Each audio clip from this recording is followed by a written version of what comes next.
Le bonhomme de neige, Hans Christian Andersen.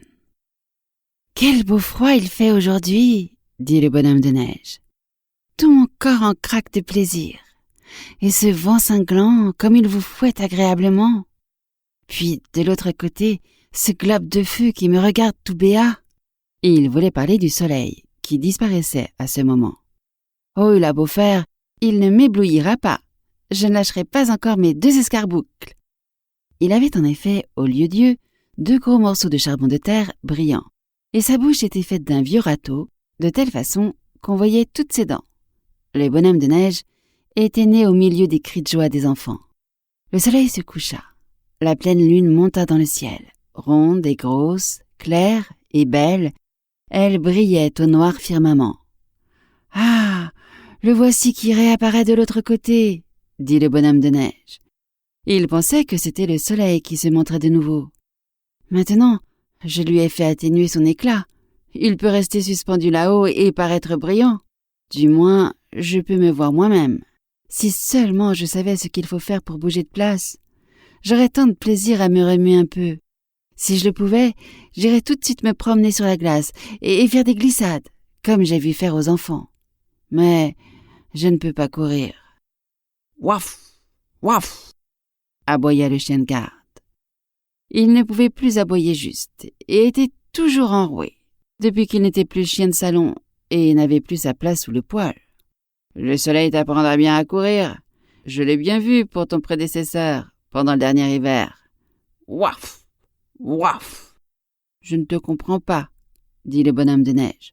« C'est cette boule là-haut, » il voulait dire la lune, « qui m'apprendra à courir. C'est moi plutôt qui l'ai fait filer, en la regardant fixement. Et maintenant, elle ne nous revient que timidement par un autre côté. »« Tu ne sais rien de rien, » dit le chien. « Il est vrai aussi que l'on t'a construit depuis peu. Ce que tu vois là, c'est la lune. Et celui qui a disparu, c'est le soleil. Il reviendra demain. Et tu peux m'en croire, il saura t'apprendre à courir dans le fossé. Nous allons avoir un changement de temps.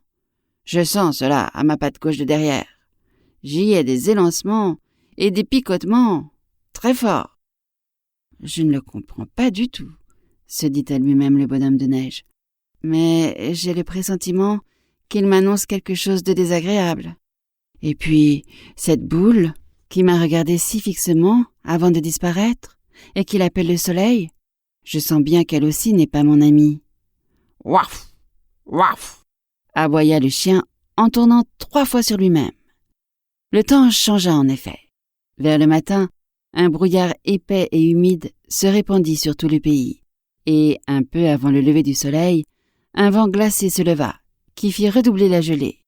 Quel magnifique coup d'œil quand le soleil parut. Arbres et bosquets étaient couverts de givre, et toute la contrée ressemblait à une forêt de blanc corail. C'était comme si tous les rameaux étaient couverts de blanches fleurs brillantes. Les ramifications les plus fines, et que l'on ne peut remarquer en été, apparaissaient maintenant très distinctement. On eût dit que chaque branche jetait un éclat particulier. C'était d'un effet éblouissant. Les bouleaux s'inclinaient mollement au souffle du vent. Il y avait en eux de la vie comme les arbres en ont en plein été.